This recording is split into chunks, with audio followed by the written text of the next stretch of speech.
que es doctor en Medicina y Cirugía y profesor titular de la Universidad de Murcia. Es director del Servicio Externo de Ciencias y Técnicas Forenses y responsable de la Unidad de Psicología y Psiquiatría Forense de dicho servicio, donde desarrolla labores periciales actuando ante los tribunales de justicia. Es director del Grupo de Investigación Salud Laboral de la Universidad de Murcia, profesor de Psicología y Psiquiatría Forense del Máster en Ciencias Forenses de la Universidad de Murcia y miembro del Servicio de Psicología Aplicada de la Universidad de Murcia, donde desarrolla labores psicoterapéuticas en la comunidad universitaria y extrauniversitaria. Además, es autor de numerosos artículos científicos sobre violencia en el ámbito laboral, escolar y de género. Bienvenido. Muchas gracias por la invitación. Perdón por el retraso. He venido con media hora de adelanto, pero estas cosas que te crees que las tienes preparadas y luego pues resulta que no aparece. Bueno, pues gracias, Asunción, por tu presentación. Y nada, para mí es un placer volver a esta sede con este público tan entusiasta y bueno, veo que me han hecho caso, ¿no? Y han venido tal y como quedamos en la última sesión, ¿no? Estas dos charlas estaban estructuradas, una primera de ellas, pues un poco comentar qué es el estrés, qué características tiene, cómo reaccionamos ante el estrés, la respuesta fisiológica, cómo son los estresores, cómo procesamos la información ante un estresor determinado, es decir, ante un peligro potencial, cómo procesamos la información. Recuerdan que poníamos el ejemplo de este pequeño fuego doméstico, ¿no? Una persona va y apaga, coge el extintor y lo apaga, sin embargo otra pues está a punto de tirarse por la ventana ante el mismo estímulo, ante el mismo estresor. Es decir, cómo procesamos la información para que ante un mismo estímulo dos personas reaccionen de forma completamente distinta, ¿no? Es decir, entonces, bueno, pues hacíamos referencia a una teoría explicativa de por qué se producían esas diferencias, ¿no? La evaluación primaria y secundaria. Esto un poco de recuerdo de lo que estuvimos viendo en la sesión anterior. La primera diapositiva ya la conocen, ¿no? Esta es la verdad es que bonita, ¿no? Bueno, como decía, pues esta es la segunda parte. Vamos a intentar que ustedes se lleven algo que sea de utilidad, ¿eh? Pues esto de venir a una charla y no llevarse nada, pues como estamos en Murcia cualquier fiesta es de dame algo, ¿eh? Entonces vamos a ver si se llevan por lo menos pasar un rato nerviosos, seguro, y yo por lo menos.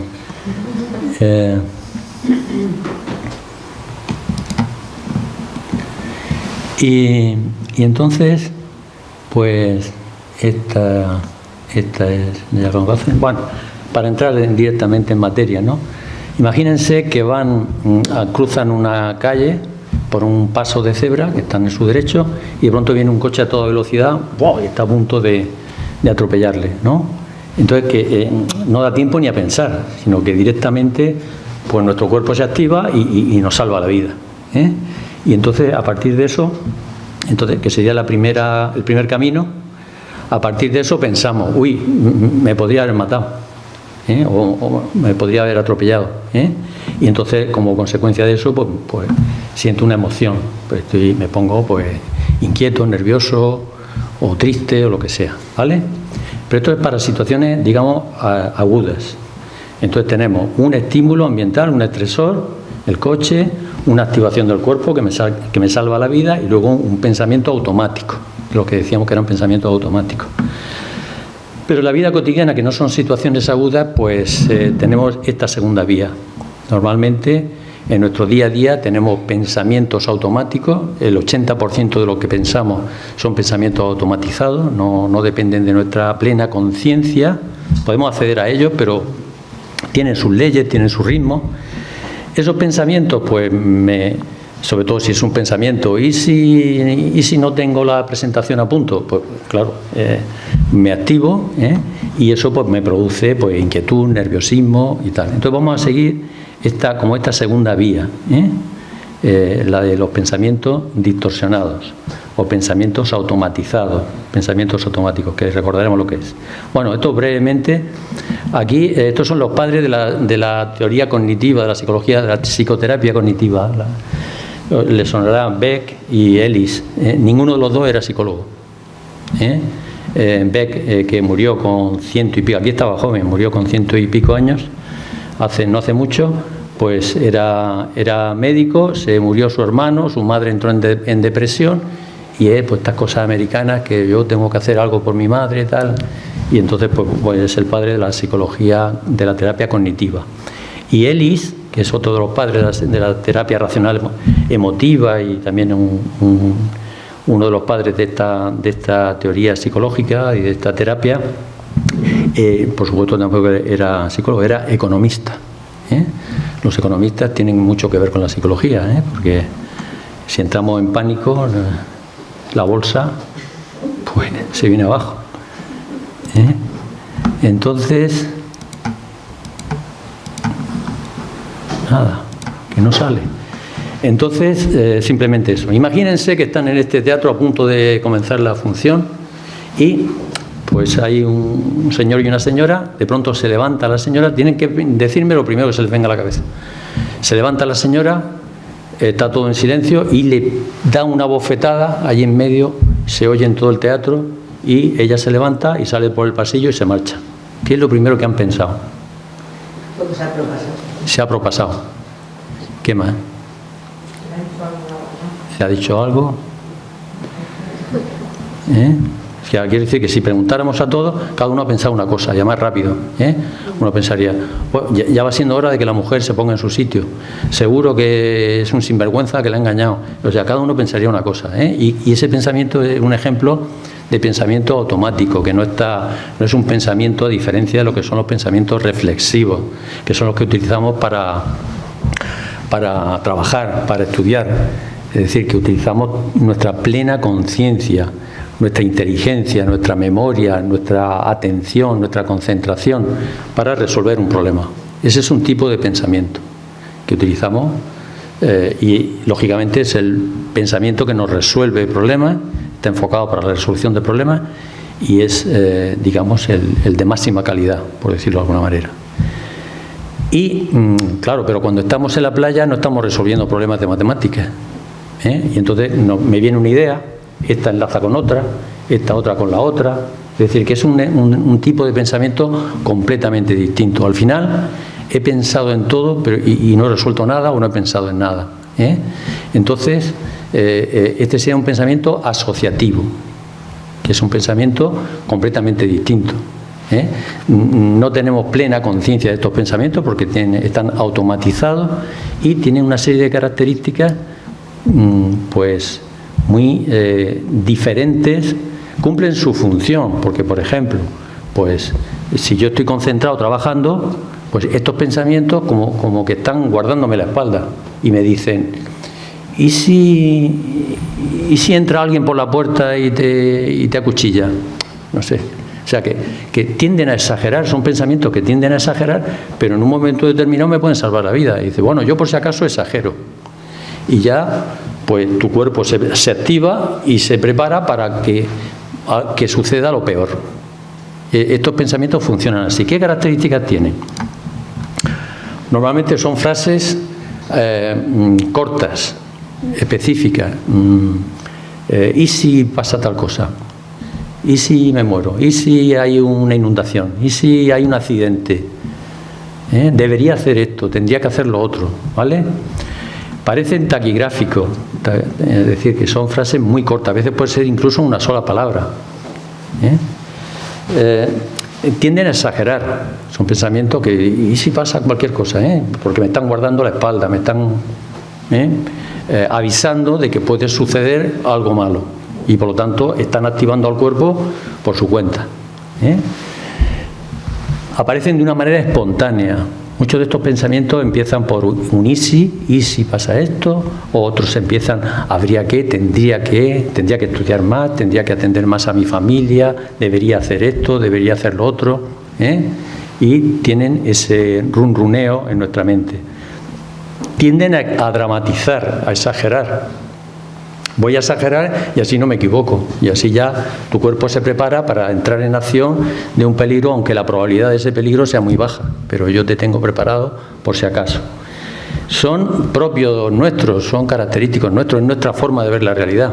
Es como si tuviésemos un radar que va escaneando toda nuestra realidad, ¿eh?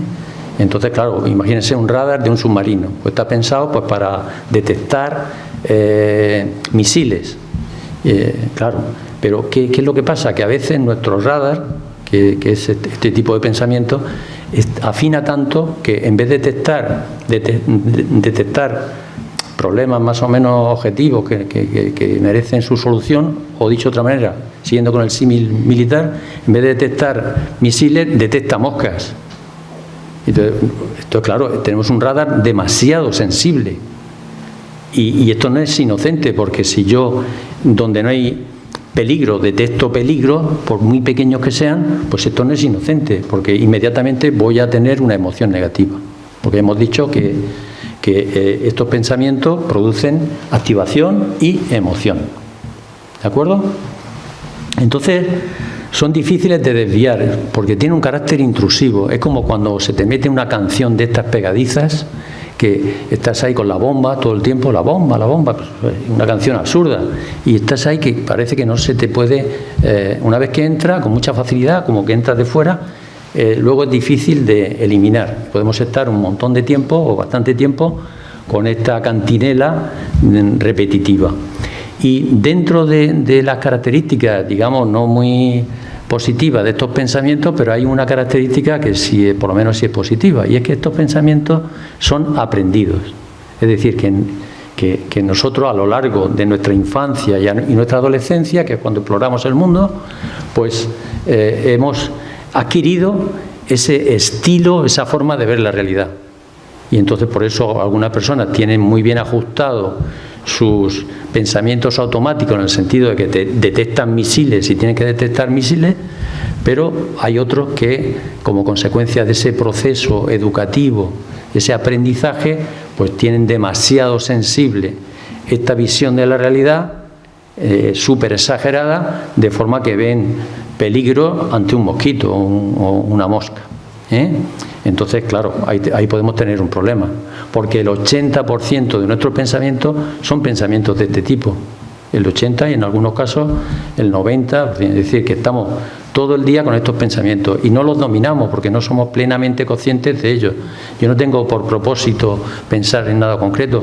Ese pensamiento se pone en marcha sin yo reflexionar sobre nada en concreto, ¿eh? Tiene un automatismo, y dentro de ese automatismo tiene estas características, que tiende a exagerar. ¿Y si me pasa esto? ¿Y si me pasa lo otro? ¿Y si a mi familia ocurre esto? ¿Y si no encontramos trabajo? Y no solamente tiende a exagerar, sino que por muy exagerados que sean estos pensamientos, son creíbles. Nos podemos decir barbaridades de nosotros mismos: soy un inútil, no valgo para nada, no voy a salir adelante. Nos decimos a nosotros cosas que si nos la dijera un amigo o alguien, no le volveríamos a hablar en la vida. Pero sin embargo a nosotros nos decimos auténticas barbaridades, porque todo esto está automatizado. Entonces, claro, eso no sale gratis. El que estos pensamientos estén hiperactivados o reflejen una visión de la realidad, pues ya de por sí exagerada, pues eso implica una emoción. ¿Hasta ahí bien? ¿Se entiende? Por lo tanto, pensamiento reflexivo, escaso, pero el de máxima calidad, y pensamiento asociativo, que tiene estas características. Y estamos el 80 o el 90% de nuestro tiempo pensando de esta manera. Entonces, va a depender cuánto más nos va a hacer sufrir, porque estos pensamientos, como son catastrofistas, pues nos hacen sufrir. ¿Cuánto más? Pues en función de lo educado que yo haya tenido, de la educación o del aprendizaje que yo haya tenido en mi infancia y adolescencia, que hace que yo tenga una visión del mundo con tendencia a exagerar o no, o a ser más ajustado a la realidad. ¿Cuándo hay más tendencia a exagerar? No solamente depende de la educación, que también, sino también depende del momento crítico que estoy pasando en mi vida. Si yo estoy pasando una crisis, pues en esa crisis personal, matrimonial, familiar, lo que sea, en ese momento de crisis, estos pensamientos se van a exacerbar, van a ser todavía más exagerados. y por lo tanto me van a llevar a más sufrimiento. Por lo tanto, hay una cosa, digamos que un estilo de conllevar este tipo de pensamientos que es aprendido, y luego también hay circunstancias de la vida en donde hacen que estos pensamientos todavía pues adquieran una presencia mayor. Entonces estos pensamientos pues aquí vienen representados. De alguna manera es como que nosotros a nosotros mismos nos decimos estas frases o esta visión de la realidad, que lo que hacemos es bombardearnos a nosotros mismos. Entonces, yo creo que aquí viene muy bien representada la idea que estamos comentando. ¿Se entiende así mejor? Y esto nos pasa a todos, todos los días. De hecho, pues si yo le pregunto, ¿cuál es la mayor fuente, la más importante de sufrimiento humano y que afecta a todos los seres humanos? El sufrimiento. El sufrimiento, pero ¿cuál es? ¿Debido a qué? Por ejemplo, la enfermedad, el sufrimiento de ver a una persona. Sí, pero no todas las personas están enfermas, o el hambre en el mundo, no todo el mundo, o la guerra. Quiero decir, algo que afecte a toda la humanidad. Algo que afecta a toda la humanidad son estos tipos de pensamientos. Y estos tipos de pensamientos, digamos que su denominador común es que carecen de lógica. Entonces, esto es pensar sin lógica. Por lo tanto, la terapia tendrá mucho que ver con una vuelta a una reformulación hacia la lógica. Entonces, como esto afecta a todos los seres humanos todos los días, porque ya digo que el 80% de nuestro tiempo lo dedicamos a pensar cosas de este estilo, pues entonces, y esto da lugar a una emoción, cada uno de estos pensamientos me provoca una emoción, pues lógicamente esta podemos considerarlo como la mayor fuente de sufrimiento humano, porque nos afecta a todos. Entonces, ¿qué vamos a hacer con la terapia? Pues estos pensamientos automáticos, o también podemos denominarlos ya distorsionados, porque nos dan una visión de la realidad que no es la realidad objetiva, porque tienden a exagerar, son creíbles, etcétera, podemos denominarle, y se le denomina pensamientos distorsionados. Entonces vamos sumando un pensamiento distorsionado con otro, pues lógicamente la respuesta que va a provocar eso es una visión de la realidad distorsionada y emocionalmente afectados. ¿Qué vamos a hacer con la terapia? Pues convertir cada uno de estos pensamientos, o algunos de estos pensamientos, en pensamientos adaptativos, lógicos, adaptados a la realidad, que tengan lógica, que no sean exagerados, sino que tengan una lógica. Y a eso le llamamos pensamiento adaptativo. Y lógicamente, cuando aprendamos a unir un pensamiento adaptativo con otro, pues al final nuestra cadena de pensamientos automáticos pues dará lugar a una respuesta adaptativa, funcional, objetiva, una visión de la realidad completamente distinta a si nos dejamos llevar por otro tipo de pensamiento. En realidad lo que estamos es reeducando. Hemos dicho que esto se aprende, es aprendido, por lo tanto lo hemos recibido con la educación. Pues con la terapia lo que hacemos es una reeducación, o un reaprendizaje, o una reestructuración cognitiva. ¿Me siguen? Vale. ¿Cómo se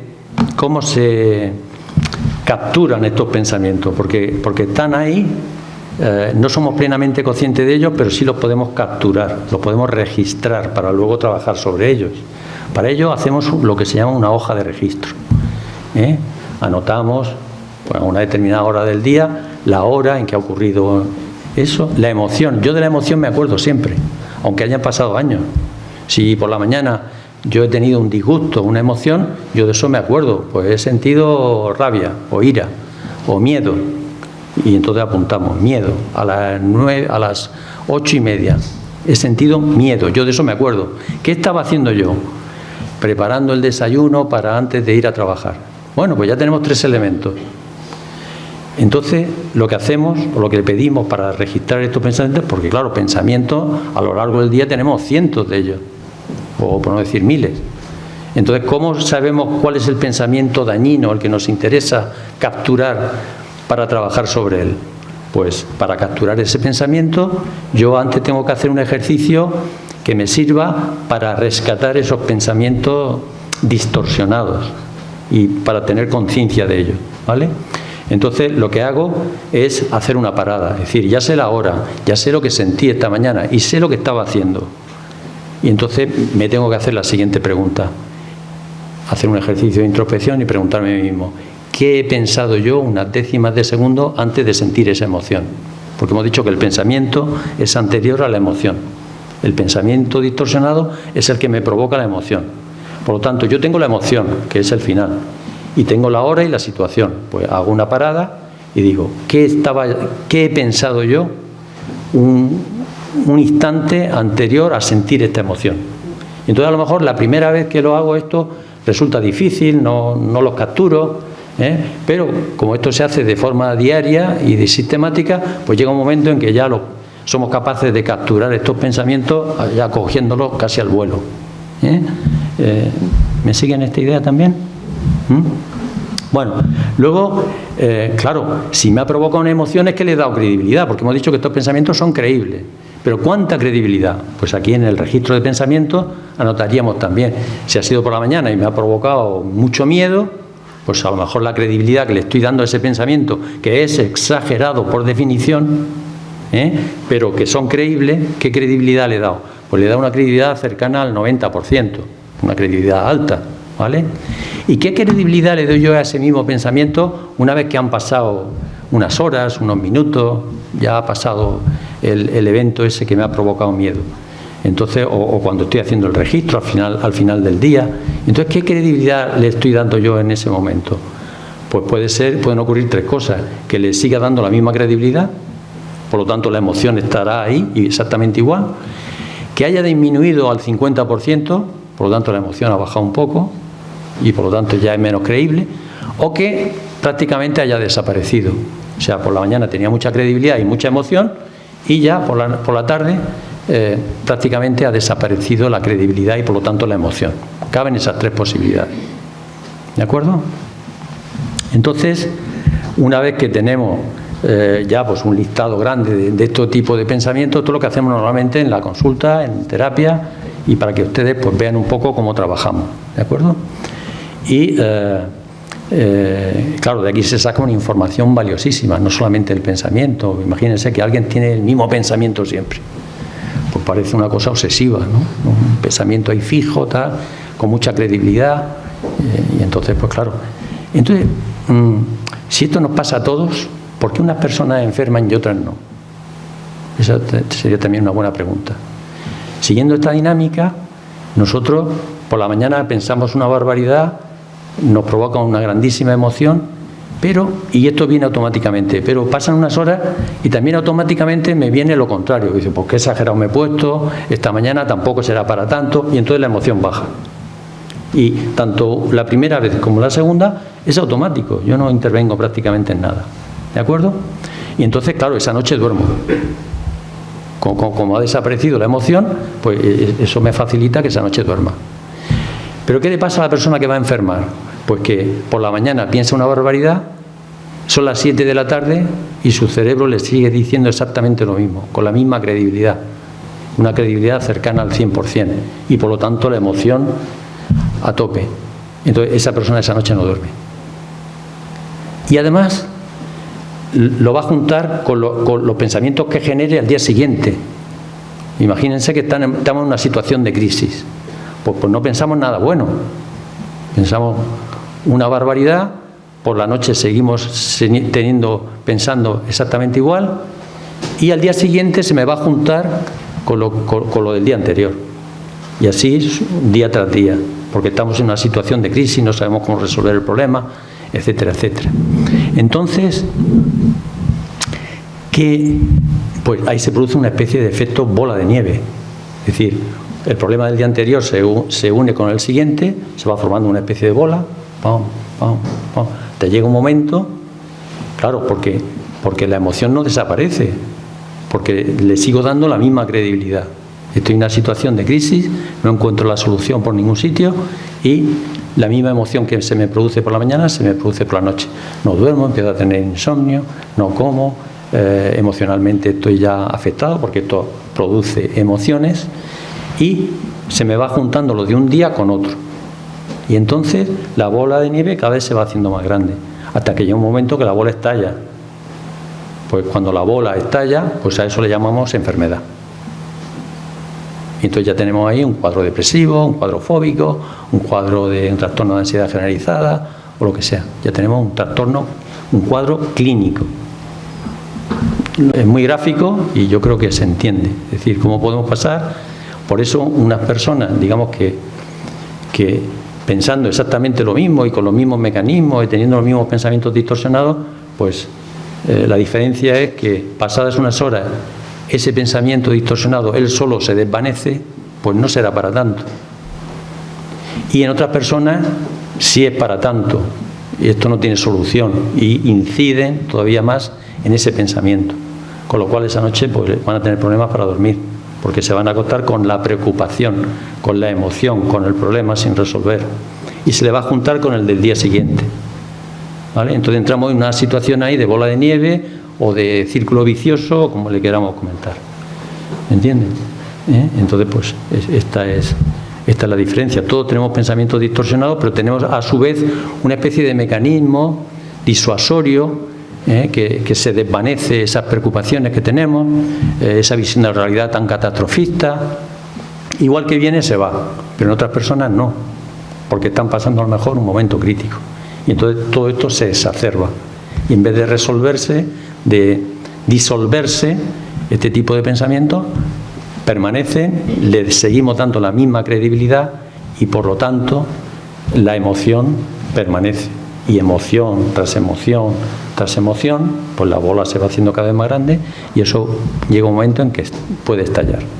Pues ese estallido, pues digamos, pues es que esa persona ya pues tiene un cuadro clínico y ya pues necesita un tratamiento, etcétera, etcétera. ¿Ven cómo podemos llegar a la enfermedad, no? Bueno, como siempre, si quieren hacer preguntas, pues sobre la marcha, algo que no se entienda, tal. Bueno, entonces ya sabemos lo que tenemos que hacer. Esto es un ejercicio de lógica. Entonces vamos a ver, de estos pensamientos distorsionados, pues podemos clasificarlos. Vamos a hablar de 15 tipos distintos de pensamientos distorsionados. Esto pueden ser más y tal. Cada uno tiene sus características propias, pero todos son pensamientos distorsionados. Y ahora verán por qué. Bueno, imagínense que están en un picnic ahí en la orilla del río, en el parque, de tal, con su picnic. Y bueno, ¿me dirían que hay algún problema ahí? ¿Alguien ve algún problema? ¿Seguro? Fíjense como el novio de la otra está mirando a la que no es. ¿No se habían dado cuenta? Si nos ponemos a buscar, encontramos. Claro.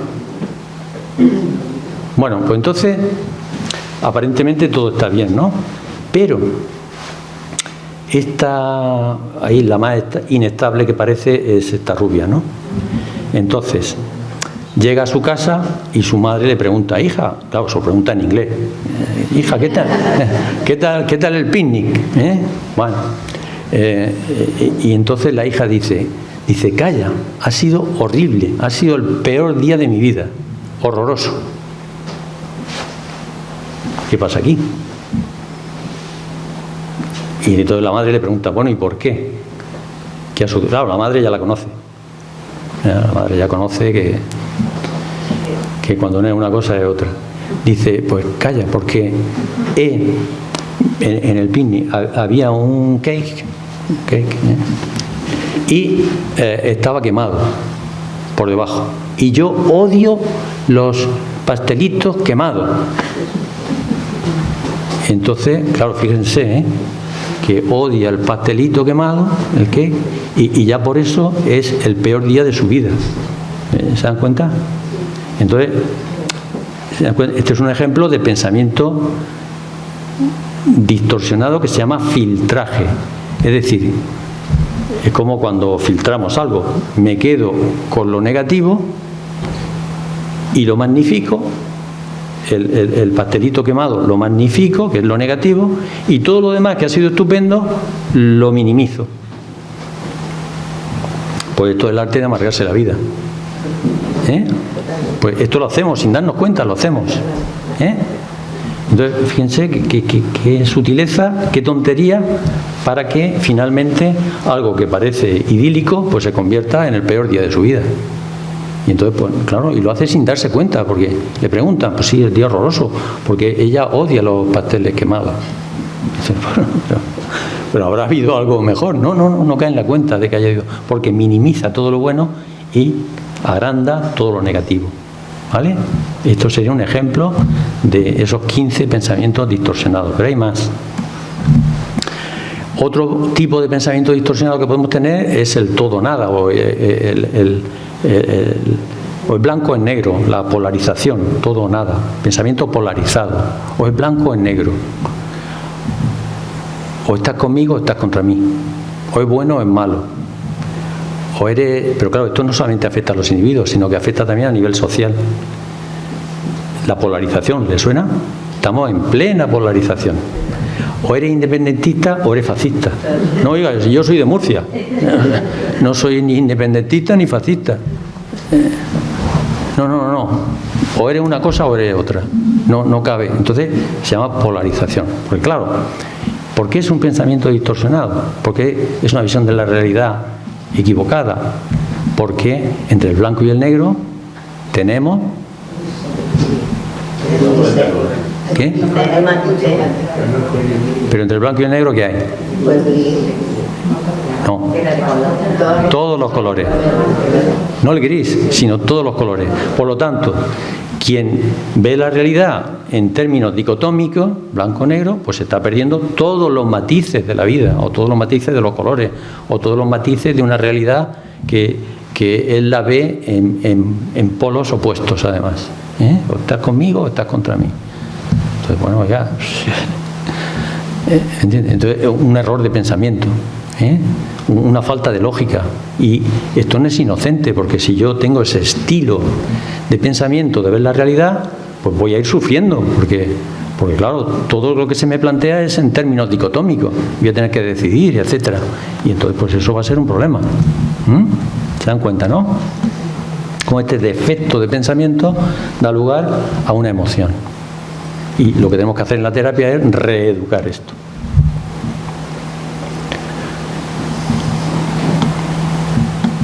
La sobregeneralización. Pues, yo qué sé. Bueno, aquí tenemos una así muy fácil. Todos los murcianos son barriga verde, que dicen los cartageneros. O todos los gitanos son ladrones. Pues es la base del prejuicio. O todos los negros vienen a robarnos. Es el prejuicio. Hombre, alguno habrá que venga a trabajar, yo qué sé. Entonces, claro, cuando hacemos una sobregeneralización, pues estamos teniendo una visión de la realidad totalmente distorsionada, equivocada. Seguro que nos equivocamos. No podemos... Todos los catalanes son agarrados. Bueno, eso es verdad. Bueno, perdón por lo... Sí, es una broma de esta para que el ambiente... Bueno, entonces, se entiende también, ¿no? Entonces, a veces cometemos este error y por lo tanto esto nos lleva a un enfrentamiento, incluso el pensamiento polarizado. Pues anoche estaban por ahí ya dándose tortas en Madrid, pues una polarización, y eso afecta no solamente al pensamiento individual, sino también tiene una repercusión social. Si polarizamos a la sociedad, sabemos que se van a enfrentar y a río revuelto, pues alguien gana de esa polarización, alguien gana seguro. Entonces, pues hay que polarizar a la sociedad por algo, porque yo voy a ganar. O sea, estas cosas no son inocentes. Y a nivel individual, a nivel familiar, a nivel de relaciones, pues si alguien tiene su pareja y es un polarizado, pues va a tener problemas de convivencia, seguro. Bueno.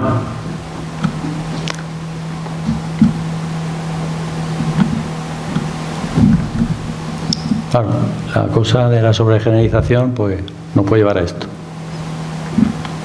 Interpretación del pensamiento. Esto está muy bien. Es decir, yo no necesito que me diga nada. Si con solo mirarlo a la cara ya sé lo que está pensando. Hombre. Sí, hay gente que es muy intuitiva y a otra que se le ve la cara el reflejo del alma, pero de ahí a saber lo que está pensando, pues seguro que me equivoco.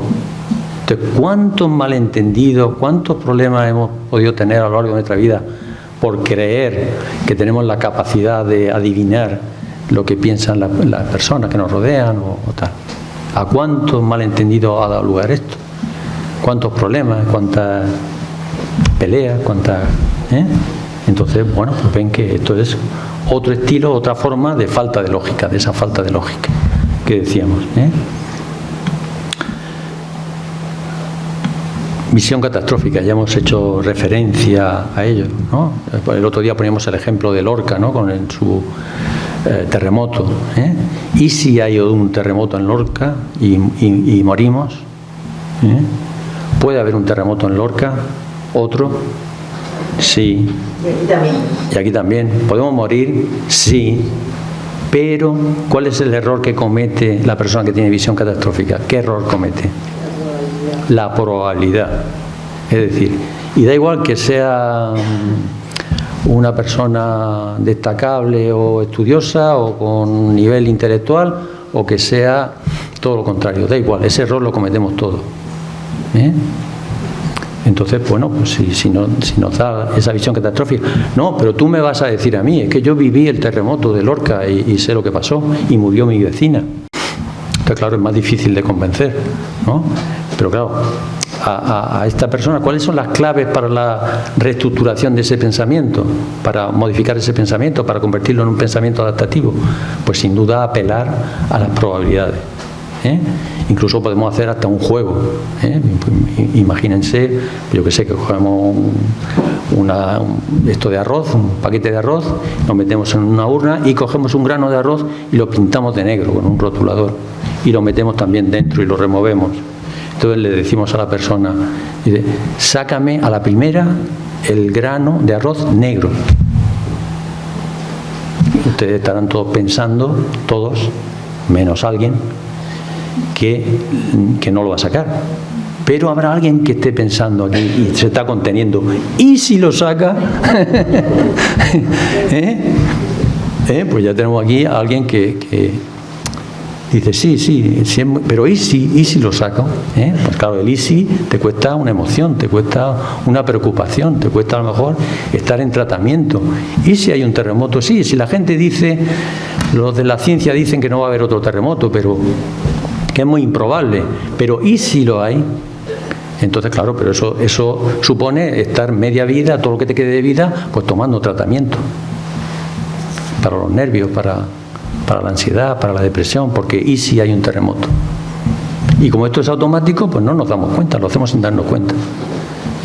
Entonces hay que reeducar ese pensamiento y un juego como este del cálculo de probabilidades, pues podría ser así, ¿no? Claro, cuando yo esto lo explico en clase, salta un alumno siempre así, un poco pardillo, y yo solamente me tengo que callar 3 segundos. Y cuando le digo, bueno, mete el grano de arroz y tal, y va y sacas uno. Y entonces siempre hay uno que le dice, a los 3 segundos, y profesor, ¿y si lo saca? Pero hombre, que no te das cuenta que te estoy explicando que la probabilidad de sacarlo es muy baja y entonces no merece la pena estar amargado por una probabilidad tan baja. Es más probable que te toque la lotería, que ya es difícil. Entonces, van viendo como el arte de amargarnos la vida, ¿no? Había por ahí un libro que decía, el arte de amargarse la vida. Y esto lo hacemos sin darnos cuenta, pues muy a menudo. Personalización. Pues esto se refiere a la idea de que hay personas que yo que sé, en el trabajo, que piensan que todo va en contra de ellos. O que uno ha dicho una cosa, pero lo dice por él. O sea, lo que traduce esto es una suspicacia importante. Y entonces pues creen que cualquier cosa que suceda o que se diga, pues tienden a tomárselo como algo personal. Entonces, claro, pues trabajar con esta persona, que cualquier cosa puede ser interpretable, etcétera, pues es difícil. Ven el sufrimiento que lleva, no solamente para la persona que lo padece, sino también la persona o las personas que conviven con esto, fundamentalmente la familia, que tienen que soportar pues esta suspicacia, esta visión de la realidad tan fuera de lo objetivo, ¿no? Tan distorsionada. Preguntan poco. ¿También lo explico? Sí. Bueno, pues nada, pero bueno, pregunte, que si no le pregunto yo. No se preocupe, que cuando haya que preguntar vamos a preguntar. No, es que si no preguntan, les pregunto yo.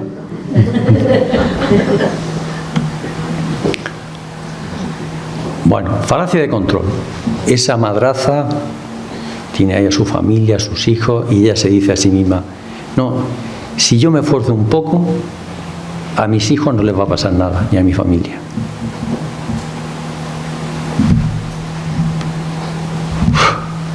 Y claro, llega un momento que no es un poco. Claro, para que no pase nada, tienes que controlarlo todo. Una vez que controlas tu casa, controlas la escalera, el piso, el edificio, los vecinos, tienes que controlarlo todo para que no pase nada. Y siempre te faltará algo que no esté bajo control.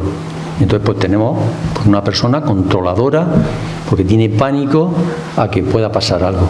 Y entonces se ha puesto como misión en su vida el controlar que pueda pasar cualquier cosa, pero si ella hace un esfuerzo, no va a pasar nada. Entonces, por eso le llamamos falacia de control. Entonces, como... Bueno, si lo hacemos con los hijos, pues no les dejamos crecer. Pero no, es que se va a estrellar, es que se va a equivocar. Pero es que si no, no aprende. Si no, el hijo no aprende. Pero es que como mi experiencia sé que se va a estrellar, pues ¿cómo me voy a callar? Pues claro, pero es que tiene que aprender, tiene que... Y por supuesto, si tiene que pasar algo, va a pasar. ¿Lo controlemos o no lo controlemos? ¿Cómo controlamos que no pase nada? Imposible, pero la preocupación está ahí toda la vida. Que es lo tremendo. Esto da lugar a una sensación, y si no lo haces, si no controlas, te sientes culpable. ¿Vale? Es que madre, eso es toda la vida. Ahora, si tienes compañero, por ejemplo, sí, puedes cambiar de compañero cada vez que quieras. Sí. Bueno, ahora hay cambio de familia también. Falacia de justicia. Pues hay gente que lo filtran todo en función de que esto es injusto. Suspenden un examen, es que es injusto, el profesor ha sido injusto conmigo. Esto es injusticia. En el edificio, pues todo lo que hacen los vecinos es injusto.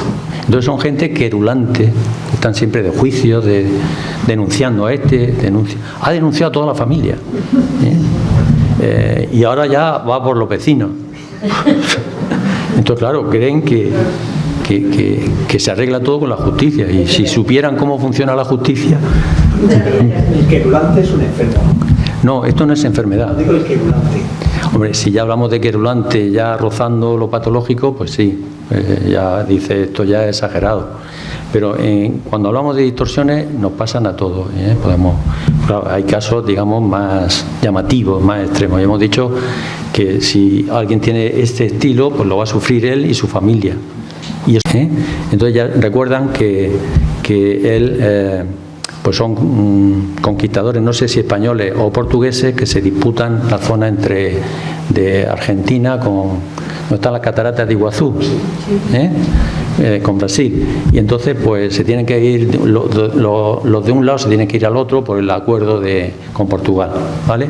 Y entonces, total, que estos son allí, en esa época habían pocas mujeres, y entonces pues estos son dos hidalgos venidos a menos que van a hacer las Américas, y entonces pues los dos se enamoran de la misma mujer, y entonces pues los dos hermanos, pues ahí en esa época se solucionaba todo con la espada, y entonces pues se baten ahí, están como medio de broma, luchando, no, que es mía, no, que yo la he visto antes, no, están ahí luchando, total, que con la mala suerte de que uno de ellos le pega una estocada a su hermano y lo mata. Madre mía, ¿qué le viene a ese? Aparte de ir a la cárcel, y ¿qué le viene a él? ¿Qué le viene? La culpa. Entonces, claro, la culpa. Vean que le he puesto un caso extremo de culpa. ¿Tiene solución la culpa? ¿La podemos reestructurar la culpa? Claro, no vamos a resucitar, por mucha terapia que le hagamos, no vamos a resucitar al hermano. Pero, ¿se podría hacer algo? Bueno, pues si seguimos con la película, pues viene otro actor muy conocido que es Jeremy Irons, que hace de misionero, y no sé si jesuita o misionero, y entonces pues lo ve allí destrozado, que quería suicidarse, que estaba allí en la cárcel, que quería morirse, que tal. Entonces va y le propone que vaya con él a la misión, a ayudarle a hacer algo en la misión. Entonces te dice que de ninguna manera, que él no se merece nada, que lo único que se merece es morir, y entonces se niega rotundamente a salir y a hacer cualquier cosa. Total, que este insiste y al final lo convence, pero le pone una condición. Entonces le acompaña por la selva, por el río, por las cataratas, y entonces recordarán esta imagen, ¿no? Entonces él lleva aquí todos los cachivaches, toda la armadura, toda la espada, toda tal, y la lleva arrastrando por la selva y por el río. ¿Qué arrastra él? La culpa. Está arrastrando la culpa. ¿Ven? Simbolismo, ¿no? Entonces pues va arrastrando la culpa. Bueno, total, que al final, bueno, no tampoco quiero spoilear la película, pero pues ya es muy conocida, tiene varios Oscars, música de Ennio Morricone, una preciosidad, ¿no? Total, que al final pues consigue cambiar. Está claro que no puede solucionar, no puede salvar a su hermano, pero sí puede devolver a la sociedad en bien el daño que ha hecho. Esto suena muy religioso también, ¿no? Pero bueno, es así. Estamos impregnados con nuestra religión de toda la vida. Y entonces devolver en bien el daño que he hecho. Tú tienes que devolver a la sociedad y eso es la penitencia. Devolver en bien el daño que he hecho. Entonces, pues, que yo sepa, pues entiendo, y es lo que hace al final. Hay una imagen de un nativo, un niño nativo, que le pregunta, bueno, ¿qué haces con todos estos cachivaches? Que intenta quitárselo y ya él llega un momento que se lo quita. Es decir, que es capaz de desprenderse de la culpa y sustituirla por la responsabilidad, por devolver a la sociedad el daño que ha hecho. ¿Se les ocurre alguna otra forma de superar la culpa que no sea suicidarse?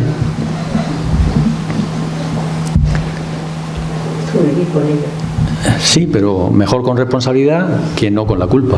Es decir, se trata de superar la culpa. Fíjense, ¿cómo voy a superar la culpa si he matado a mi hermano? Eso es imperdonable. Pues por eso le he puesto un caso extremo, que aún en un caso extremo, pues creo que el viaje que hay que hacer es sustituir la culpa por la responsabilidad. Es la única forma de sobrevivir a esto, ¿no? A una cosa tan extrema. Bueno, y llegamos a otro tipo de pensamiento que le llamamos debería. Los debería. Es que habría que, tendría que, debería estudiar más, debería trabajar más, debería ser mejor esposa, debería ser mejor madre, debería. Y así nos pasamos todo el día con los deberías, ¿no? A nivel de, nosotros vemos estudiantes, pues hay una facultad que es la facultad de los debería. ¿Saben cuál es? Debería probar. Sí, no, esa todo, pero hay una que estos son alumnos o personas perfeccionistas. Entonces, ellos se han creado ahí una serie de deberes, muy focalizados en el estudio, excelentes estudiantes, pero rígidos mentalmente. Entonces, pues, ¿qué facultad es esa? Luego nos vamos a encontrar con ellos cuando estamos mal. Los médicos, los futuros médicos, pues tienen ese perfil de perfeccionista. Entonces creen que estudiando lo solucionan todo. Hasta ahora tienen un problema, pues estudian más y sacan más notas. Claro, llegan a la universidad, allí en medicina, y entonces van la primera vez al hospital. Entonces ellos tienen en su cabeza un mundo perfecto, estudian medicina porque van a salvar vidas y todo va a ser perfecto. Y si tienen cualquier problema, estudian más y todo se soluciona. Entonces, claro, dicen, anda, madre mía, sí que la gente se muere. No habían caído en la cuenta de que... Y entonces, claro, muchos entran en crisis y de hecho luego eligen especialidades que no haya contacto con el paciente y tal. Entonces, claro, estamos seleccionando alumnos, pues... Claro, con esto de la nota, que se tenga en cuenta la nota, pero no todo en la vida es nota, tendrá que ser vocación también, tendrá que haber otra cosa, porque luego el trato con el paciente pues se requiere y humanidad, entonces no puede ser solo la nota. Entonces tenemos ahí un problema. Entonces las personas que tienen estos deberías y esta rigidez, en el momento que las cosas no son como ellos han concebido, pues se vienen abajo, son vulnerables, son muy vulnerables. Entonces, bueno, pues nos llegó una alumna a la consulta un poco con sus deberías. El debería puede ser que yo he adquirido mis deberías, esa forma de ver la realidad ordenada, rígida, meticuloso, puntilloso y de trabajo y de esfuerzo y de tal, por educación, porque en mi casa pues ese es el modelo que he recibido, mis padres pues son así, me han inculcado pues en esa educación que sea una persona correcta, que sea una persona trabajadora, en principio, claro, y ellos llegan a ese nivel porque siguen esa tal, con lo cual, como a un estudiante que ha triunfado, o a un profesional que ha triunfado, pero que tiene esos deberías, esa rigidez mental, le dice que no, que eso es un pensamiento distorsionado, es difícil que lo asuma. Te va a decir que no, que va, eso no puede ser. Si yo estoy donde estoy gracias a mis deberías. Pero ahora veremos cómo los deberías. Y los deberías se pueden adquirir también por vía traumática. O sea, imagínense que a alguien le ocurre en la infancia, que es donde ocurren estas cosas, pues ocurre algo y de pronto se impone a sí mismo. Por ejemplo, las personas que tienen debería pues son muy ordenados y, por ejemplo, puede darle por el orden y por la limpieza. En maniática de la limpieza. No, yo no miro a nadie. Y entonces, bueno, la limpieza, el orden, Y entonces, claro, esto se puede adquirir también no solo por la educación que hemos recibido, sino de golpe. Es decir, pasa algo en ese niño y de pronto adquiere un debería de esto y le da por la limpieza. Entonces, le voy a poner un caso y así me ayudan ustedes para ver si encontramos un poco la solución. Van a hacer ustedes un poco de psicólogo, ¿de acuerdo? Con permiso de si hay algún psicólogo en la sala. Bien. Sabemos lo que los debería, ¿no? Hay gente que se autoimpone a sí mismo una serie de normas rígidas de obligado cumplimiento y si no la cumple, pues se siente culpable. Y entonces, pues claro, normalmente son individuos, ya digo, perfeccionistas, ordenados, meticulosos, individualistas. Es muy difícil que trabajen en grupo. Entonces, un médico que, ¿cómo no va a trabajar en grupo? Pues no trabajar en grupo. Bueno, entonces llega a la consulta una chica universitaria de esta zona de por aquí, de unos 21 años, buen estudiante, y el motivo de consulta es el de arriba. Este es el de arriba, el motivo de consulta, que es que, bueno, pues lo que pasa a esa edad, se echa un novio que la maltrata, le controla todo, la ropa, esto, la insulta, le dice de todo, pero ella, con un corderico, pues, con el malote del este. Fíjense hasta qué punto era la cosa, que en un momento determinado él le dice, mira, estoy ya cansado, tienes que venir a mi grupo de amigos y vas tú y tienes que decir delante de todos que eres una puta. Entonces, ¿qué hizo la chica? Era una chica moderna, universitaria, moderna, sabe lo que es la violencia de género. Quiere decir que no es así de un entorno que ya ha vivido el machismo ni nada de eso. ¿Qué hizo? Bueno, mientras lo piensan, yo bebo un poco de agua. No hace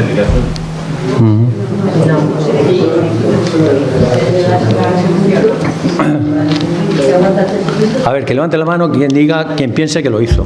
¿Que lo hizo? Que lo hizo, ¿quién? ¿Y quién piensa que no lo hizo? Y los demás se abstienen. Bueno, pues no hemos solucionado nada. O sea, lo primero que hemos dicho es que lo hizo, ¿no? Pues sí, lo hizo. Lo hizo. ¿Vale? Entonces, claro, ella decía, yo quiero saber, porque esto no me ha pasado con este novio solo, ¿qué es lo que tengo yo para aguantar eso que yo sé que eso no se puede aguantar y es intolerable? ¿Qué tengo yo? Ella quería saber qué es lo que tenía ella para aguantar eso. Bueno, ¿Que elige mal los novios? Pues sí, pero todo, pues es que le había pasado con todo prácticamente. Otro que le chantajeaba, con que se suicidaba y que no sé qué, no sé cuánto. O sea, un drama. Bueno, ese es el motivo de la consulta. Todo esto sucedió muy rápido, ¿vale?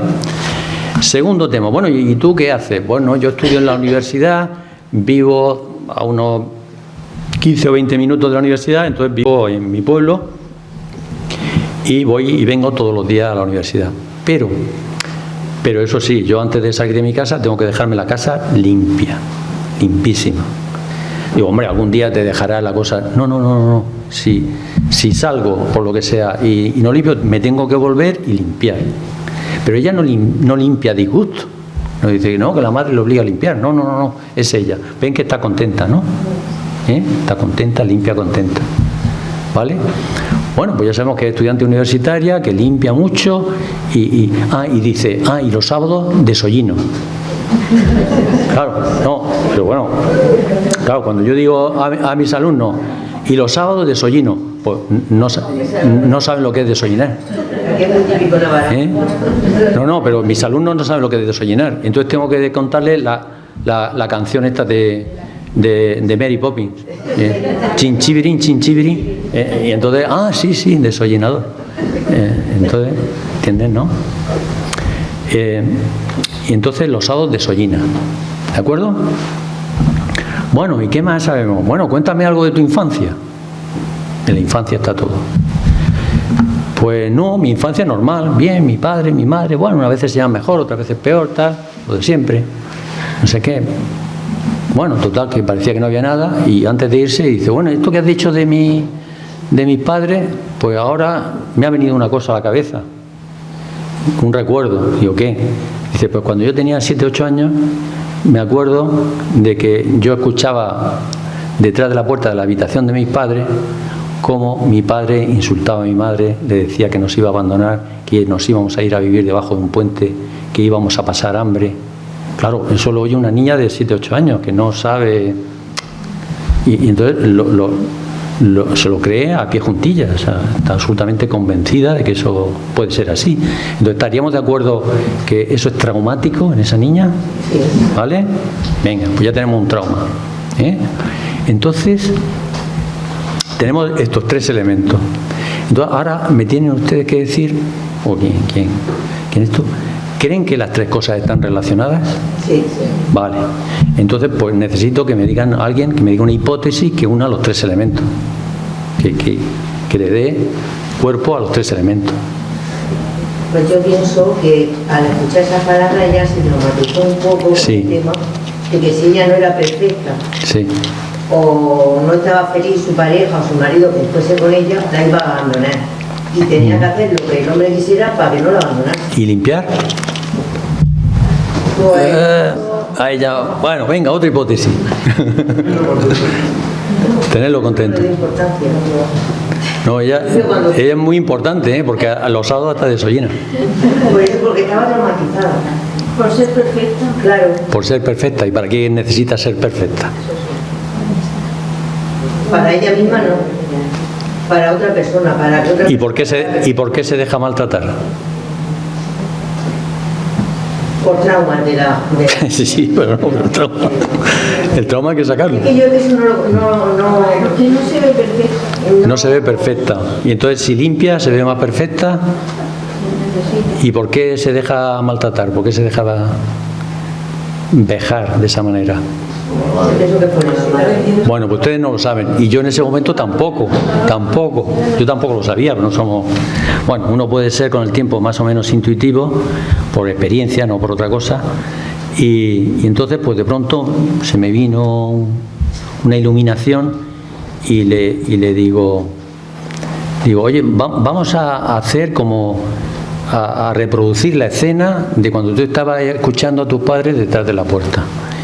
Y dice, no me hagas eso, porque es doloroso. Digo, no, mira, yo hago de ti. Entonces yo soy la niña que está escuchando eso. Y entonces pues yo me meto en el papel, hacemos ahí como una especie de regresión. Y entonces pues yo le digo, ¿es posible? Se crea ahí un clímax. ¿Es posible que tú, cuando escuchabas eso de tus padres, hay que ponerse la mentalidad de una niña, que oye barbaridades y que se creen que son ciertas? Dice, ¿es posible que tú te dijeras a ti misma, pues yo, si limpio mucho, mis papás no se van a separar? Le digo yo, madre mía, ¿Cuál fue la reacción? Claro, yo sé si he dado la diana o no en función de cómo reacciona. ¿Cómo reacciona? Pero es que los lagrimones le llegaban al suelo. Entonces ahí hemos tocado algo. ¿Sí o no? Entonces, claro, ella a partir de ahí, ella se acordaba del trauma. Pero lo que ella no sabe, y es inconsciente, su trauma es consciente, a diferencia de lo que en su momento decía Freud, el trauma es inconsciente. No, aquí el trauma es consciente. Pero ¿qué es lo que es inconsciente? ¿Qué es lo que ella no sabe? Pues, ¿y por qué reacciona de esta manera? Porque por primera vez comprende por qué limpia. Porque cada vez que limpia está impidiendo que sus padres, sus papás se separen y ellos pasen hambre. Y entonces esa idea de la niña de 7 años queda como encapsulada. Esa creencia de que si yo limpio, mis papás no se van a separar, que es de una mentalidad de un niño, queda en una cápsula. Y ella va creciendo y la cápsula la acompaña, pero llega a los 14 años. Pero ella no se rebela contra eso, contra ese sistema de creencias de que si yo limpio mucho, no. Y llegamos a los 20 años y la cápsula la acompaña. Es decir, cada vez que haya algo que recuerda que pueda ser abandonada, ella limpia. Y por primera vez entiende por qué limpia, lo comprende. Entonces, por eso tiene esa reacción tan brutal, ¿no? Eso en psicología se llama un insight, una iluminación, caer en la cuenta. ¿De acuerdo? Entonces, y lo del novio, pues parecido. Es decir, si yo me dejo hacer cualquier cosa, no me va a abandonar. Entonces, ven cómo están los 3 elementos unidos. ¿Están de acuerdo o no? Bueno, salimos por ahí. Esto es un caso bonito, ¿no? Bueno, entonces, esto dio mucho juego. Este caso lo pongo porque dio mucho juego. Entonces, ahondando en lo de limpiar, decíamos, bueno, y para ti lo de limpiar es como una especie, ¿no puedes evitarlo? Y dices, no puedo evitarlo. Hasta el punto de que me tengo que volver, que me pongo nerviosa y que yo tengo que limpiar, pero bien. Y entonces ya me puedo ir a donde sea y puedo tal, ¿vale? Claro, simbólicamente, cada vez que limpia, estaba impidiendo en su mentalidad infantil que sus padres se separaran. Entonces, claro, limpiar era muy importante. Y lo sigue siendo porque lo que se activa es la cápsula con ese sistema de creencia infantil. Y eso no ha sido actualizado, no ha sido puesto. Y podría cumplir 70 años y seguir exactamente igual limpiando, sin saber por qué limpiaba. ¿Se dan cuenta del trauma? ¿Vale? Entonces, bueno, pero eso de limpiar es como un impulso, me dio a mí por ahí. Dice, sí, es un impulso. Y yo impulso, de pronto, pues no sé por qué, no me pregunten por qué, pero me salió así espontáneamente. Digo, es como, yo qué sé, como el impulso que tiene la cabra que tira al monte. Ya sabes que la cabra tira al monte es como un impulso. Dice, sí, justo eso. Digo, bueno, pues ya tenemos cabra. Pues la cabra, claro, la cabra simboliza el impulso que tiene ella de limpiar. No estamos bien, ¿no? Bueno, pues oye, pues vamos a ponerle un nombre a la cabra. Pues no decir, la cabra es el impulso de limpiar, es muy largo. Pues le ponemos un nombre a la cabra y ya sabemos a lo que nos estamos refiriendo. No hemos perdido el norte, sabemos lo que estamos diciendo. Bueno, ¿ustedes saben algún nombre de cabra famosa? Pues estábamos dudando. Decía, la cabra del Nori. No, eso es un borrego. Eso no, cabra. Pues alguien dijo, pues Blanquita, la cabra.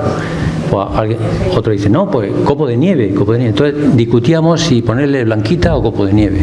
Entonces al final le pusimos copo de nieve. ¿Le gusta a ustedes? Sí. Vale. Bueno, entonces ya estamos en la película, ¿vale? Entonces, esto... copo de nieve es el impulso que le lleva a limpiar, ¿de acuerdo? Entonces decíamos que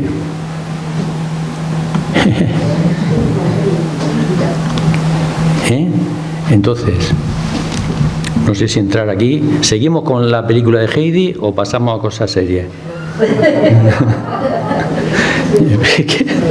Me da un poco de apuro porque esto... Ustedes deciden. ¿Sí? Seguimos. Bueno, ha sido una opción suya, Luego yo, las consecuencias, no quiero... Bueno, entonces imagínense que es sábado, y la casa estaba en silencio.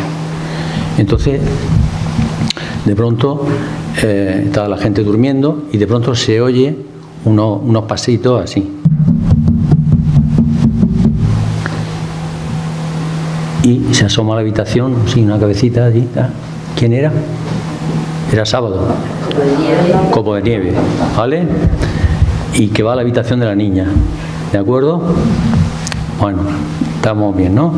Y entonces se asoma así la cabeza por la puerta y ¿qué dice la cabra a la niña? Vamos a ver, señora, ¿desde cuándo una cabra habla? Desde que se le oye el pensamiento. ¿Qué dice la cabra? Muy bien, se nota que aquí estamos en el campo y sabemos todavía cómo habla una cabra. Que en el lenguaje de las cabras eso significa vamos a limpiar, efectivamente. Entonces se levantan, claro, la cabrita pues pega ahí un salto, está allí con Heidi, con la niña, ahí los dos acurrucados, y enseguida pega un respingo, copo de nieve, y entonces pues, otra vez dice ve, y que significa vamos a limpiar.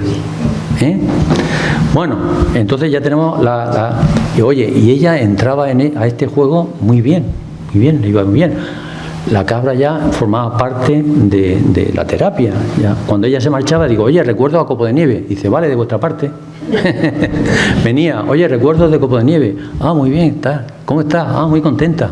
O sea que ella entraba a este juego, ¿no? Que simboliza el impulso, es una forma de hacerlo divertido, ¿no? Pues para que no sea una cosa dramática, etcétera. Demasiado drama llevaba a la pobre con ese novio y con ese padre, ¿no? Y entonces, claro, decimos, oye, pero aquí hay algo raro. Dice, ¿qué? Digo, ¿a ustedes no les chirría esto algo? La cabrita, la niña. ¿Qué edad tiene ella?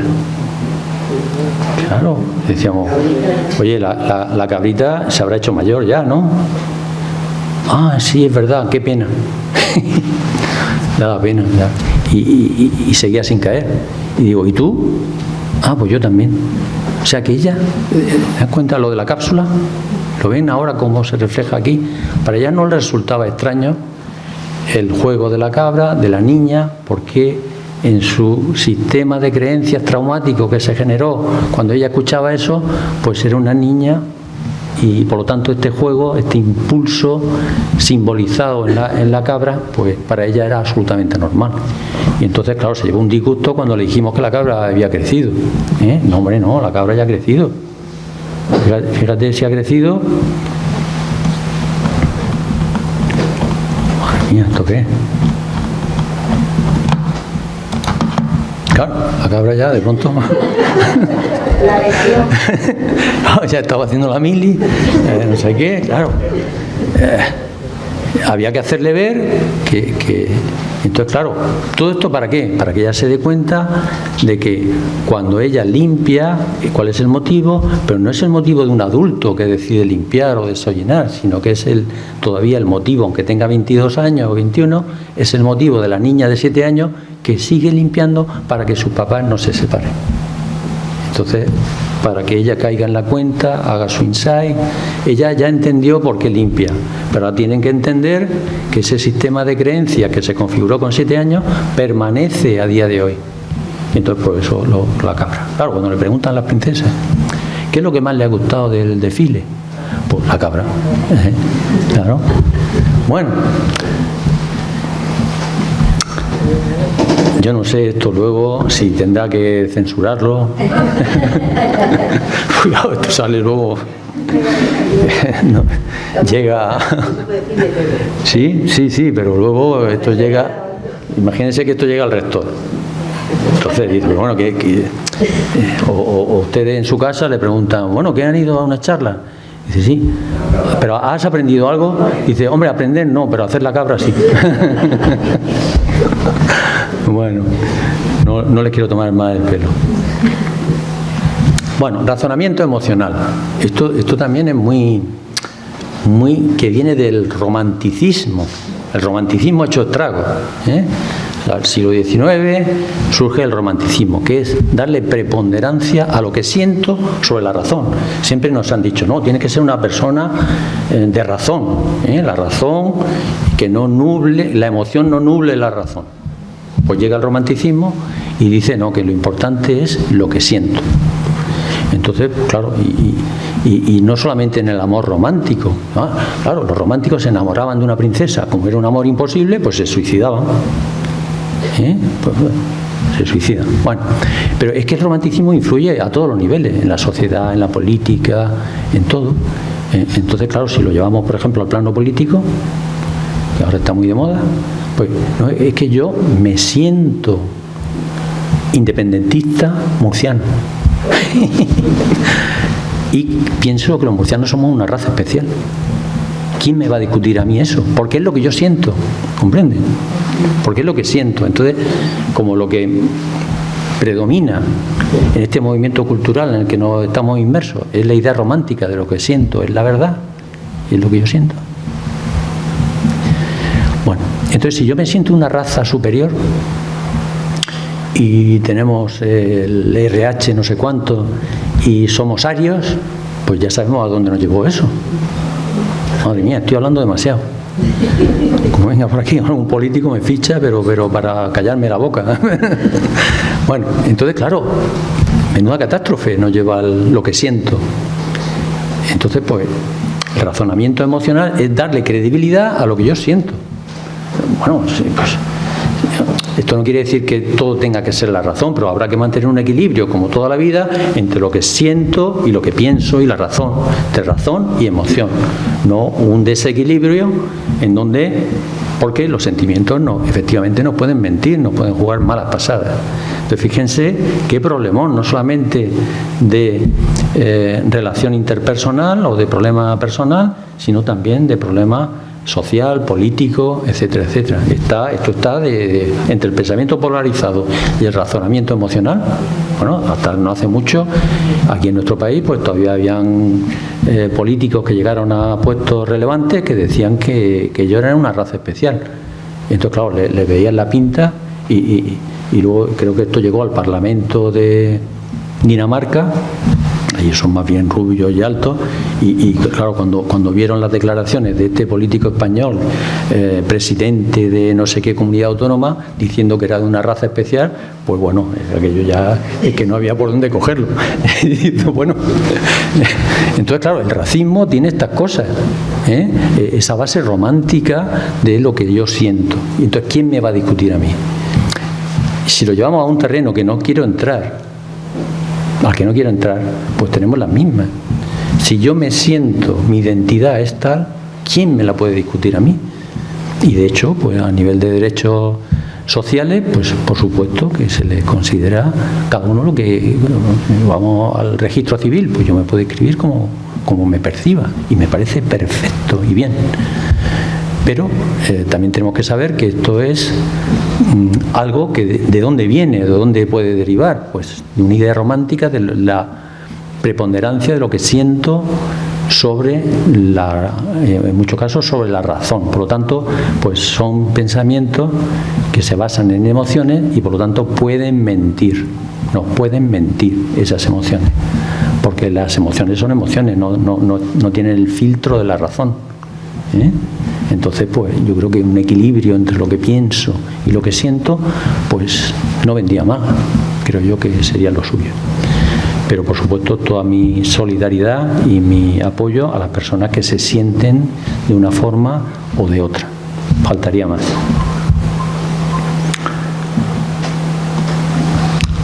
Falacia del cambio. Esta pareja que se casa joven, tal. No, este es buen chico y tal. Tiene un defecto, pero a este lo cambio yo. Entonces, claro, yo qué sé, el defecto es que no viste bien, Entonces, claro, pasan 40 años en ese matrimonio y todavía sigue intentando cambiarlo, que vista bien, pero no, en 40 años no lo ha conseguido. Entonces, claro, ¿qué derecho tengo yo a hacer que las personas cambien? Para yo estar bien conmigo misma, para yo sentirme bien, tú tienes que cambiar. Ese es el planteamiento. Para yo estar bien, tú cambias. Hombre, no sé, parece esto un poco desajustado, ¿no? Pregunta. Yo pienso que las personas no cambian. Claro que no. Pero cambiar no. Pero bueno, ¿y qué derecho nosotros tenemos a exigir que esa persona cambie? Entonces, pues la aceptas o no la aceptas, pero exigir que cambie, hombre, a algunos nos vendría muy bien que nos dieran ahí un poco de cambio, ¿no? Pero claro, tiene que ser una cosa, un proceso tuyo, no que alguien te cambie. Pues si no sería algo impuesto, artificial, y entonces pues domesticar, bueno, pues se puede domesticar a la fiera, pero la fiera es siempre fiera. Sí. Claro, entonces pues esto, falacia del cambio, ¿vale? Bueno, esta es buenísima, esto es tener razón. Claro, hay personas que se pasan la vida creyendo que lo que dicen tienen razón, siempre. Entonces, claro, ¿cuál es el problema? ¿Cuál es el problema que se plantea aquí? Pues, claro, no saben ponerse en el punto de vista de la otra persona. Y jamás se pondrán de acuerdo si cada uno ve su parcela. Entonces, tú con una persona que tiene esta distorsión del pensamiento muy asentada, puedes estar intentando convencerlo 3 días y jamás lo vas a convencer. Porque él tiene razón, tiene ese defecto de pensamiento, ha aprendido a tener esa distorsión del pensamiento que le lleva a creer que tiene razón siempre. Entonces imagínense los conflictos que esto genera entre las personas que conviven con él, en el trabajo, en la pareja, en la familia, en todo eso. También puedo decir una cosa. Sí. Observo en este razonamiento que es verdad, cuando una persona es cuadriculada, como yo digo, sobre todo las personas que su parecer que vale, ¿no? Sí. Dice, yo tengo la razón. Claro. Vale, pues tú tienes tu razón, yo tengo la mía, pero no admiten que los demás no lo admiten. Ese es el problema. Ese es el problema. Porque puede tener su razón y yo puedo tener la mía. Claro. Válida una como otra. Claro, pero vamos a preguntarle a la experiencia. Aquí esta señora que está ahí muy callada. Díganos usted algo. ¿Usted? Sí. ¿Qué le parece a usted esto?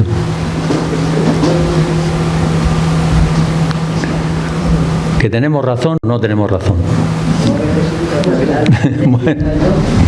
Bueno, perdón por el atraco, que esto ha sido... Bueno, ¿alguna pregunta más? Bien, pues más, seguimos. Estamos ya acabando. Yo tengo dime. Yo tengo bueno, es mi manera de pensar, que muchas veces en conversaciones, ¿no?, con amigos o alguien que tenemos puntos de vista distintos, pasa esto, que son personas que dicen, es que yo tengo razón. Digo, vale, tú tienes razón. Pues mira, como llevas razón, vale, que si no llevara la razón no te digo nada. Y la dejo y me olvido de decir, bueno, pues tú llevas tu razón y le apuesto que está feo, ¿no? Sí, pero una vez que se instaura en ti ese estilo de pensamiento, no con un corte que le den no es suficiente. No. Es que está feo si una persona, por ejemplo, que son amigos de del llanto, como yo digo, pues son los mejores amigos que hay, los del llanto. Cada uno pensamos de una manera, ¿no? Y puede llegar la disyuntiva de decir en una conversación, digo, vale, porque lleva razón, que si no lleva la razón... Claro, pero hay personas que esto lo tienen muy asentado, muy acentuado.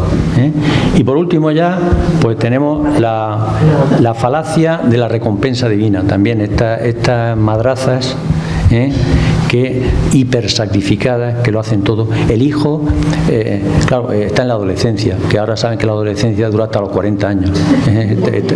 Está tumbado ahí en el sofá y la madre sigue y tal. Pero claro, hay un trasfondo egoísta, porque es decir, yo me sacrifico, pero en el fondo estoy esperando que alguien reconozca mi sacrificio. Entonces pasan los años. En mi pueblo se llamaban estos que estaban así, se llamaban de una manera que, bueno, no sé si aquí se llamarán igual. No sé, en mi pueblo se llaman mindango. Una buena palabra. Aquí no existe el mindango. Veo que aquí es distinto. Hay palabras que son distintas a la huerta de Murcia. Entonces, pues el mindango está ahí acostado y entonces, pues ya con 40 años la madre haciéndoselo todo, pero espera y espera, claro. Ya la madre está al borde de la muerte y nadie le recompensa. Y entonces ya la única esperanza que tiene, dice, bueno, Dios en el más allá me recompensará. Entonces, falacia de la recompensa divina. ¿Vale? Entonces, claro, merece la pena estar toda la vida sacrificado esperando una recompensa. No, mejor que no toque la lotería. Sí. Bueno, y esto ya para terminar, si no estás conmigo, estás contra mí. ¿Eso qué es? ¿Un pensamiento qué? O conmigo o contra mí, o blanco o negro. Polarizado. Me siento deprimido. La vida no tiene sentido. Es darle credibilidad a lo que siento. Razonamiento emocional. ¿Vale? No deberían nunca preguntar a la gente cuestiones personales. Debería. Es un debería. No nos hemos visto en 2 días. Creo que nuestra relación se está desmoronando. Visión catastrófica. He criado mucho para criar a estos chavales y mira cómo me lo agradecen. Falacia de la recompensa divina. Desde lo de Lisa no he vuelto a confiar en ninguna pelirroja. O sea, todas las pelirrojas son sobregeneralización. ¿Vale? Pude haber disfrutado de la excursión a no ser por el pollo que estaba quemado. Filtraje. Bueno, pues ya están ustedes preparados para la vida moderna.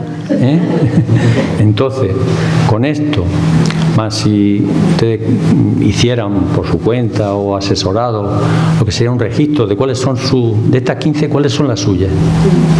Porque a lo mejor cada uno, una vez un alumno me dijo, ¿podemos tener las 15? Porque empezó, esta la tengo.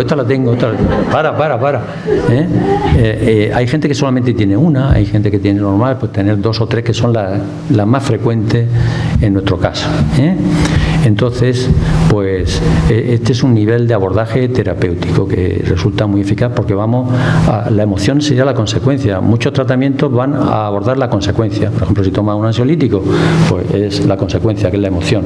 Si haces deporte, es la consecuencia, no la causa. Entonces, esta terapia va un poco a la causa. Es decir, porque hemos dicho que los pensamientos distorsionados, estos son los que producen las emociones. Entonces yo terapéuticamente puedo o bien abordar las emociones, por ejemplo, técnicas de relajación. Todo esto viene bien, masajes, meditación, todas estas técnicas, pero están centradas en la emoción, en la consecuencia, no en la causa. Esta terapia está enfocada más hacia la causa, es decir, a desmontar estos pensamientos distorsionados y transformarlos en pensamientos adaptativos, ajustados a la realidad, más objetivos. Es como viajar por autopista cuando hasta ahora hemos estado viajando por una carretera con curvas y peligrosa. Entonces esa carretera con curvas y peligrosa está todavía en nuestro cerebro. Entonces, si nosotros a través de la terapia construimos una autopista, nosotros podemos viajar por esa autopista, pero la carretera de toda la vida no se borra, esa siempre nos acompañará toda la vida, porque es lo que hemos aprendido en la infancia. Pero por lo menos ya tenemos una alternativa, cosa que si no haces este ejercicio de reestructuración, pues siempre irás a tu pueblo por la carretera peligrosa pensando, ¿y si me caigo? ¿Y si tengo un accidente? ¿Y si me caigo por un terraplén? Entonces, pues mi propuesta es que, animarles a avanzar en esto. Hay libros por ahí de autoayuda también que pueden consultar o consultar a alguien que maneje estos temas, y yo creo que merece la pena volver a la razón, volver a la lógica y no dejarnos llevar tanto por lo emocional, porque para emocional, ahora cuando veamos las noticias ya verán lo emocional, a dónde nos lleva. Pues pregunta y acabamos.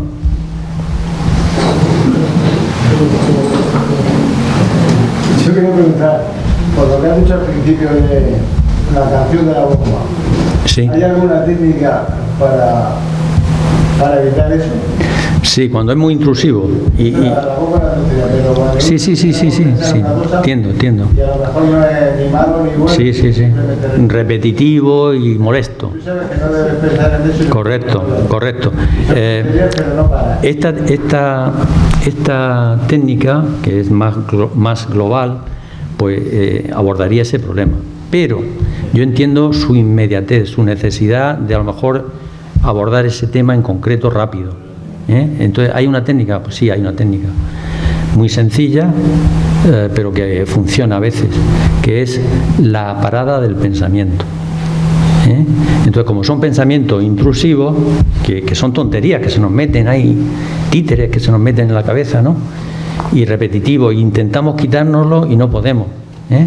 Entonces, pues haríamos como una palmada o un golpe en la mesa y situar el pensamiento fuera de nosotros y para impedir que entre. ¿Me sigue? Sí. Es una técnica, ya digo, muy sencilla, muy rudimentaria, pero si esto fuese a más y fuese ya un problema que impide pensar en otras cosas y ya resulta disfuncional o resulta ya peligroso, pues también habría que ir pensando, aparte de la terapia cognitiva, pues existe tratamiento farmacológico. Entonces, bueno, pues ya saben que existen los inhibidores selectivos de la recaptación de serotonina, los antidepresivos actuales, que actúan sobre esos pensamientos, que actúan sobre la ansiedad y que actúan sobre la depresión. Tiene esta triple acción. Entonces, pues bueno, pues esa sería otra solución. La terapia, otra. La técnica de relajación, otra.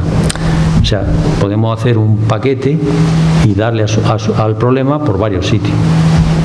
Y a lo mejor con una técnica mejoramos un 15%, con otra un 10%, con otra tal.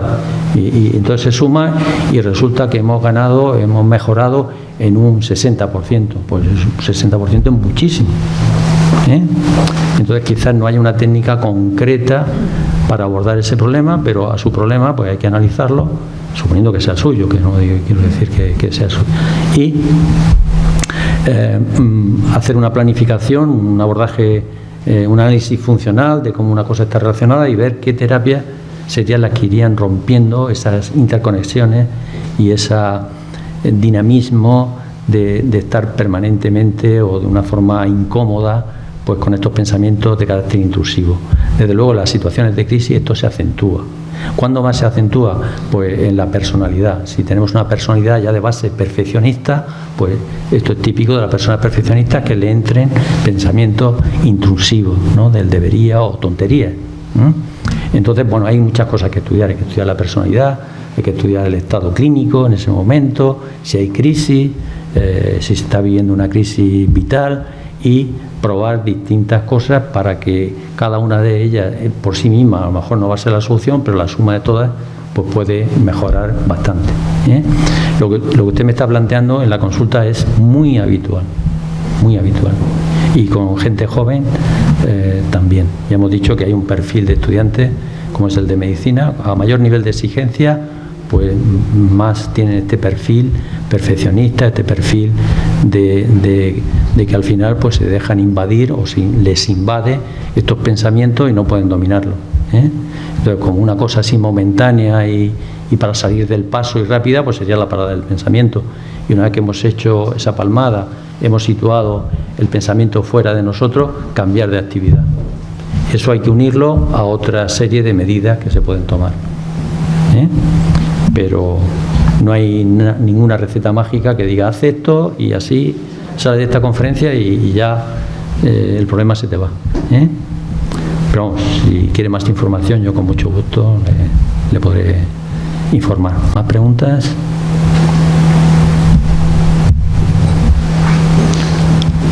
A ver, los de mi pueblo, ¿tienen alguna pregunta que hacer? ¿Todo bien? Que tengo fans que han venido. Yo quisiera hacer una observación. ¿Perdón? Una observación. Bueno, sí, dime. Yo ahora mismo en una situación que ahora mismo estoy bastante bien. Sí. Dentro de mis cositas que tengo. Y por lo que dice de esto de la manía de la limpieza, Sí. que uno vaya... Yo llevo una temporada que yo soy una persona que yo digo que la casa es para vivir, no para que vive en la casa de mí. Siempre lo he pensado. Y llegó una temporada en que tenía la casa y yo me asustaba cuando entraba. Yo estaba en mi casa. No tenía un membrero, no tenía... hasta arreglaba las toallas del baño. Ponía iguales. Y yo vi una película una vez comiendo con su enemigo. Sí. Bueno, esa película es magnífica. Sí. A mí me gustó mucho. Y me acordé, digo, no me dio una pila de la cuenta. Porque le daba las toallas, me acordé de aquella película, Sí. que estaba diciendo, me ha venido a la memoria, Sí. porque yo muchas veces lo que necesito es, no puedo ver las cosas tan encuadradas. Cuando yo veo que lo tengo todo tan bien, Sí. es que yo no estoy bien. Perfecto. Sí, es una buena observación. Una observación más. Eso es. Si yo antes de duda, no, Bueno, una tontería, pero los amigos... Sí, lo entiendo. llega esa Lo entiendo, situación, claro, algo pasa. Porque yo soy súper desordenado. Los amigos del colegio, y agradezco la presencia, ¿todo bien? Bueno, pues nada, ahora nos falta la cerveza y ya está. Muy bien, el alcalde hoy no se ha animado. No, pues, bueno, pues nada, ha sido un placer, de verdad. Ya igual que les dije la otra vez, pues si necesitan algo de mí, aquí tienen mi correo electrónico. Una conferencia más, que no hemos quedado aquí Sí, yo... así con ansia. Yo cuando... Pero eso lo tienen que organizar ustedes. O sea, Pues ya está. cuando voten, decir, venga, a ver, ¿quién es el profesor? ¿Qué tal? Esto, pues, me ponen votos y yo vuelvo, porque aquí la competencia es muy dura. Entonces, nosotros estamos sometidos aquí a un régimen estricto de votación. Entonces, si no, una cosa es que te voten y otra cosa es que te reboten. Entonces, pues si ustedes me votan, yo vuelvo. ¿Vale? Votaremos. Venga, pues Porque muchísimas nos hemos gracias. quedado con ganas de más. Bueno, sí, siempre se queda poco. Gracias.